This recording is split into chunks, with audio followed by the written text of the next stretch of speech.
C'était la scène mardi à Pico Rivera, alors que la patrouille frontalière appréhendait des non-citoyens américains devant un Walmart.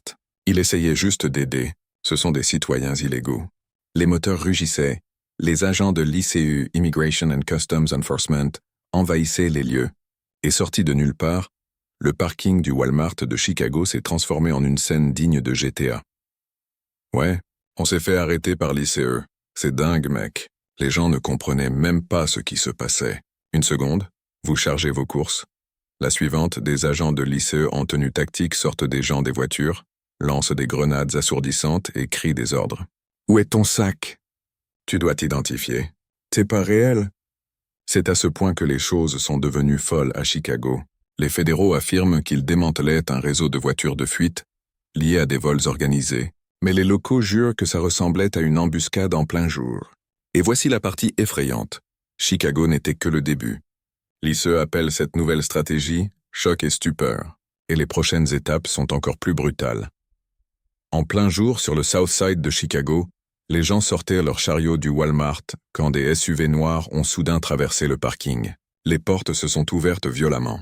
Des équipes SWAT de l'ICE ont surgi, fusils levés, criant à tout le monde de se figer à la manière de l'ICE. Aucun avertissement, juste une prise de contrôle totale du parking. Les agents ont tiré des grenades sonores, des grenades flashbang sur la foule.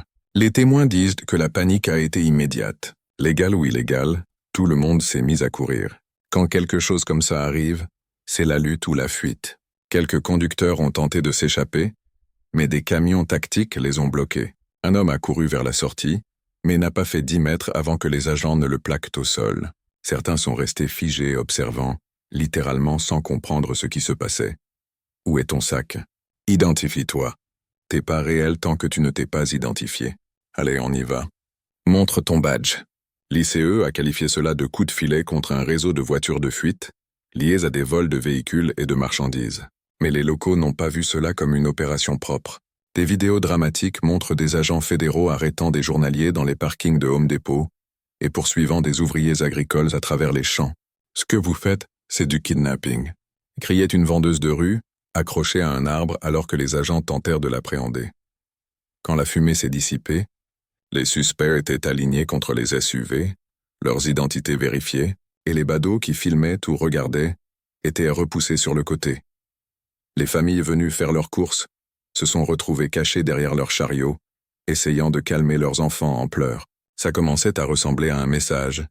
L'ICE voulait que tout Chicago voie ça. Voici pourquoi les gens pensent que c'est arrivé. Si le parking du Walmart semblait insensé, remontez quelques semaines en arrière et vous verrez d'où vient ce playbook. Voici ce qu'en pense le maire de Chicago, Brandon Johnson.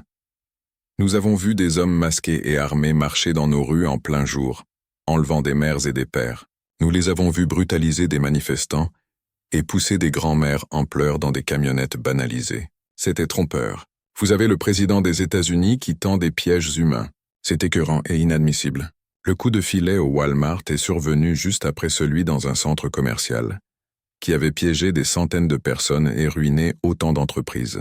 Plus d'une douzaine de journaliers et de vendeurs ambulants ont été arrêtés par les agents fédéraux.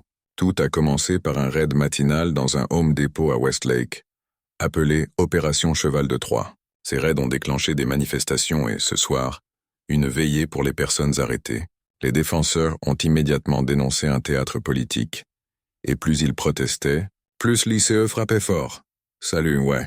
L'administration Trump va renforcer sa réponse à la question de l'ICE à Chicago. Des sources confirment que 5 villes dirigées par les démocrates vont recevoir des agents tactiques. Maintenant, les critiques disent que le dernier raid avait moins à voir avec la loi et l'ordre qu'avec une vengeance. Les poursuites judiciaires ont rapidement suivi. Les avocats de l'ACLU ont déclaré que l'ICE avait bafoué le droit, arrêtant des journaliers, des vendeurs et des concierges sans mandat. Les manifestants devant le bureau de l'ICE à Chicago ont qualifié cela de kidnapping en plein jour. Plusieurs groupes de défense des immigrés à Chicago poursuivent l'administration Trump et l'ICE. Le président a critiqué le statut de Chicago comme ville sanctuaire. Les groupes à l'origine de ces poursuites affirment que les raids planifiés sont de nature retaliatoire, et les manifestations n'ont fait qu'empirer. Mais pour l'ICE, c'était exactement le but. Ils appellent ça choc et stupeur. Frapper vite, frapper fort, Ne laissez aucune échappatoire. Et si vous demandez à cet agent de l'ICE, il n'y a rien de mal à faire leur travail. Sans révéler certaines tactiques, la grande majorité de ces patrouilles itinérantes sont simplement des rencontres consensuelles. De plus, le raid dans le centre commercial a prouvé que rien n'était hors limite, ni les lieux de travail, ni les restaurants, ni les Walmart. Si l'ICE pense que vous êtes illégal, ils vous poursuivront devant vos enfants. Et pour ce qui est du raid au Walmart, il s'avère que l'ICE avait une raison. Alors, pourquoi Walmart? Pourquoi un coup de filet dans un parking plutôt qu'un autre centre commercial? L'ICE dit que ce n'était pas aléatoire. Leur cible était les équipages de voitures de fuite à Chicago, ceux qui alimentent la vague de crimes dans le commerce de détail, poussant les magasins à demander l'aide fédérale. Le mois dernier, CBS News Chicago a montré comment le procureur du comté de Cook menait une répression nationale, qui a conduit à 500 arrestations, toutes liées à des vols en magasin et à la revente des biens à bas prix. En clair, ce ne sont pas des cas isolés. Il y a un réseau, et des voitures de fuite sont impliquées. Les images de vidéosurveillance ont capturé des équipages, utilisant des voitures volées comme des béliers, défonçant les vitrines de Nordstrom et Foot Locker, remplissant les coffres de vêtements de marque avant que la police n'arrive. Regardez ce qui s'est passé chez Foot Locker tout à l'heure. La vitrine du Foot Locker au Chicago Kenzie Plaza, à 3 heures du matin. Des voleurs ont reculé une voiture dans la façade du magasin et ont pris des chaussures et des vêtements. C'est frustrant, disent-ils. Tout est barricadé. C'est frustrant. Cela survient après qu'un groupe a frappé le Foot Locker à West Englewood mardi à 4h15. Ils ont visé 2 magasins. La vidéo de surveillance de cet incident montre la méthode des jeunes voleurs pour briser les vitrines et prendre ce qu'ils peuvent. Le propriétaire du Foot Locker l'a dit clairement. Shanti Alaf, gestionnaire des 2 propriétés, affirme que réparer les dégâts pour les détaillants coûte bien plus cher que de remplacer les marchandises volées. C'est du crime organisé. C'est ce à quoi nous faisons face. Ce n'est pas du petit vol. Ce sont des individus qui se réunissent, élaborent un plan, l'exécutent, et il n'y a pas de police. Même Dunkin' Donuts n'était pas à l'abri. Un résident a plaisanté en disant que la chaîne avait dû se transformer en forteresse. Regardez comment ils prennent l'argent chez Dunkin' Donuts, les gars. Dunkin' Donuts. Qu'est-ce que c'est? On dirait une banque. Tu verres par balles partout. On ne peut même pas respirer sur ces gens. Regardez comme c'est scellé. C'est un scellage professionnel. On ne peut même pas parler à ces gens. Les gens font tout ce qu'ils peuvent pour se sentir plus en sécurité. Mais parfois ça ne suffit pas. Un casque comme celui du Foot Locker peut coûter si cher à réparer qu'un magasin entier peut fermer. L'ICE a affirmé que ces réseaux de voitures volées ne se contentaient pas de revendre des vêtements en ligne. Ils blanchissaient de l'argent, transportaient des véhicules volés à travers les frontières des États et, dans certains cas, servaient de roues pour des opérations de trafic d'immigrants. Donc oui, c'est pourquoi le raid a, soi-disant, ciblé le Walmart pour atteindre les équipages qui s'y retrouvaient, échangèrent des voitures et transféraient des biens volés. Et c'est là que ça devient plus sombre. L'ICE n'était pas juste là par hasard. Il surveillait depuis des mois, scrutant les réseaux sociaux, suivant les voitures, constituant des dossiers. Ce qui soulève une question. Si l'ICE peut suivre ses équipages de si près, jusqu'à quel point vous surveille-t-il déjà? Vous pensez que l'ICE se contente de surveiller les parkings? Non, il vous surveille en ligne, dès maintenant sur plusieurs plateformes. The Independent rapporte que l'ICE étend son utilisation de la surveillance des réseaux sociaux pour repérer les sentiments anti-ICE. Donc si vous allez à une manifestation ou publiez quelque chose sur l'ICE qu'ils pourraient ne pas apprécier, vous êtes probablement déjà dans leur base de données. Et ça ne s'arrête pas là. L'ICE utilise aussi Mobile Fortify, une application de reconnaissance faciale que les agents peuvent utiliser sur leur téléphone. Ils peuvent pointer une caméra sur vous dans la rue, scanner votre visage et le comparer aux bases de données fédérales en temps réel. La reconnaissance faciale est l'une des façons dont nous savons que l'ICE cible à peu près n'importe qui qu'il juge suspect. Les autorités de l'immigration utilisent depuis longtemps la reconnaissance faciale à la frontière. Mais maintenant, les agents peuvent l'utiliser directement sur leur téléphone. Avec l'application Mobile Fortify, ils pointent leur caméra sur vous et font vérifier votre identité à la volée. Le plus effrayant, c'est qu'ils n'ont même plus besoin de mandat. Grâce à la faille des courtiers de données, l'ICE peut simplement acheter des informations personnelles qui nécessiteraient normalement l'approbation d'un juge. C'est ainsi qu'ils contournent les lois des villes sanctuaires, comme au Colorado. Si la police locale ne partage pas vos données, l'ICE sort sa carte de crédit et les obtient quand même. L'ICE utilise cette faille pour acheter des données qu'ils devraient autrement obtenir par une assignation ou un mandat. Ils auraient utilisé cette méthode pour contourner les lois des villes sanctuaires du Colorado, qui empêchent la police locale de partager des informations avec l'agence. L'ICE a pu acheter des données sur des cibles plutôt que de passer par un processus impliquant un contrôle judiciaire. De plus, comme toute technologie, Mobile Fortify peut être défaillante.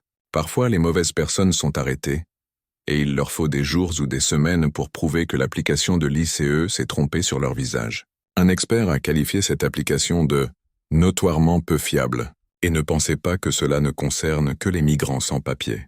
Un touriste norvégien s'est vu refuser l'entrée aux États-Unis parce qu'il avait publié des commentaires anti-J.D. Vance en ligne. Ce n'est pas une question d'immigration, c'est une question de liberté d'expression mondiale. N'importe qui, n'importe où, pourrait être signalé. Avec beaucoup de gens qui ont maintenant peur de publier des contenus anti-ICE en ligne, par crainte d'être arrêtés ou expulsés, qu'est-ce que cela dit sur le premier amendement? Mais revenons à Chicago. Pendant que l'ICE construisait un filet numérique, les manifestations devant leur bureau explosaient, et au lieu de reculer, les agents se préparaient pour un second round. À la mi-août, Chicago s'effondrait de la manière la plus violente à ce jour. Devant le bureau de l'ICE au centre-ville, les gens ont organisé une veillée. Des familles ont campé avec des photos collées sur du carton, des bougies et des pancartes portant les noms de leurs proches. Ils suppliaient pour des nouvelles, mais aucune ne venait. Parce que voici ce que fait l'ICE. Mercredi vers 10 heures du matin, les agents de l'ICE sont arrivés au marché Asia Food pour exécuter un mandat de perquisition. Les forces de l'ordre ont sécurisé la scène avec du ruban de signalisation, fermant l'entreprise pour la journée. Selon les avocats du supermarché, quelques employés ont été arrêtés. Un avocat affirme que les agents de l'ICE ont saisi les téléphones, ordinateurs et dossiers de certains employés. Ainsi, les familles des personnes arrêtées n'ont aucun moyen de savoir où elles sont, quelles sont les charges contre elles, ou une date de libération estimée, s'il y en a une. Et ce silence a brisé les gens. Les défenseurs ont qualifié cela de cauchemar. On pouvait voir de nombreuses familles dormir dans des tentes devant les bureaux de l'ICE, désespérées d'obtenir des réponses. Il y a plus d'amour que de haine, il y a plus d'espoir que de peur. Dites-le avec moi. Il y a plus d'amour que de haine. Et les entreprises souffrent aussi. Les magasins près du centre commercial visé ont vu leur fréquentation chuter de 60% en une semaine. Des corridors entiers se sont éteints. Les employés ont quitté leur poste, terrifiés à l'idée d'être les prochains. Pour les quartiers d'immigrants, ce n'était pas seulement la peur des futurs raids. C'était la confiance qui s'effondrait du jour au lendemain. Les travailleurs avaient trop peur pour se présenter à leur emploi. Dernière minute. Aujourd'hui, les agents de l'ICE ont effectué la plus grande opération à l'échelle de l'État contre des immigrants sans papier dans des lieux de travail de l'histoire des États-Unis. Environ 680 migrants ont été arrêtés dans 7 usines de transformation alimentaire dans 6 villes.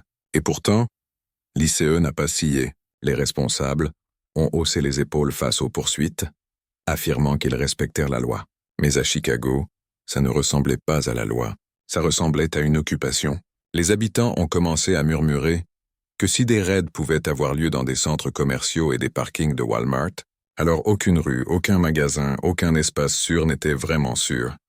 Et si Chicago brûlait, métaphoriquement, l'État de Washington brûlait littéralement. L'incendie de Bear Gulch avait dévoré 9000 acres. Les pompiers n'avaient pas dormi depuis des jours. Les autorités de l'État de Washington luttent sans relâche contre le plus grand incendie de l'État depuis près de 2 mois. Il s'appelle l'incendie de Bear Gulch. Il a brûlé 9000 acres depuis début juillet, et c'est là que l'ICE est arrivé.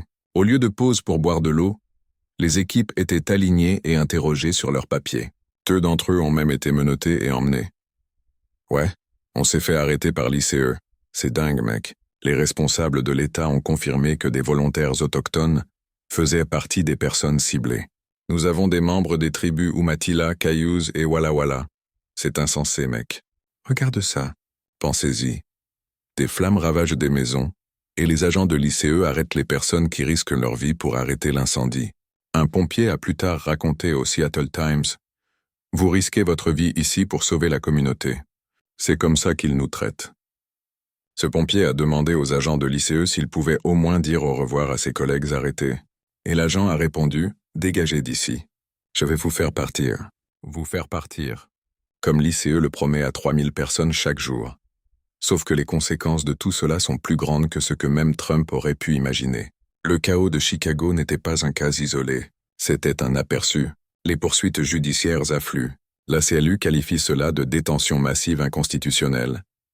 Et les groupes de défense des immigrants exigent des injonctions, mais l'ICE n'a pas ralenti. Au contraire, la machine s'emballe encore plus. L'ICE est devenue l'une des agences d'application de la loi les plus dominantes aux États-Unis et est prête à atteindre son apogée sous la seconde administration Trump, qui a promis des déportations massives à une échelle historique. Nous devrons atteindre un niveau de déportation qu'on n'a pas vu dans ce pays depuis longtemps. Depuis Dwight Eisenhower, en fait. Le Congrès vient de débloquer 170 milliards de dollars pour l'application des lois sur l'immigration, plus que le FBI et la DEA réunis, et les ordres de marche de l'ICE sont actuellement d'au moins 3000 arrestations par jour. Les agents dépassent déjà le double de ce qu'ils faisaient lors du premier mandat de Trump. Nous visons un objectif minimum de 3,000 arrestations par jour pour l'ICE, et le président, Trump, va continuer à pousser pour augmenter ce chiffre. Les alliés de Trump, comme Tom Homan, ont salué les raids comme le seul moyen de rétablir l'ordre dans des villes comme Chicago. Pendant ce temps, les familles dormaient encore devant les bureaux de l'ICE implorant des nouvelles. Les entreprises le fermaient, les activistes avertissaient que le pouvoir de l'ICE allait au-delà des immigrants, touchant la surveillance des manifestants, des journalistes et même des citoyens ordinaires qui avaient l'air suspects. Et le fossé ne cessait de se creuser. Une moitié du pays acclame l'ICE comme des héros. L'autre les traite de kidnappeurs en gilet pare-balles. Pendant ce temps, l'ICE arrête plus de personnes qu'elle ne peut en détenir. Sur le papier, le taux de détention de l'ICE a grimpé à 140% de la capacité des centres de détention. Cela a conduit à une surpopulation massive, des conditions insalubres, un manque de soins médicaux et d'autres problèmes dans les centres de détention, et cela ne fait qu'empirer. Quel que soit le côté d'où l'on regarde, le crime et le carnage sont à leur apogée. Et la vérité effrayante, c'est que les deux camps ont raison sur une chose.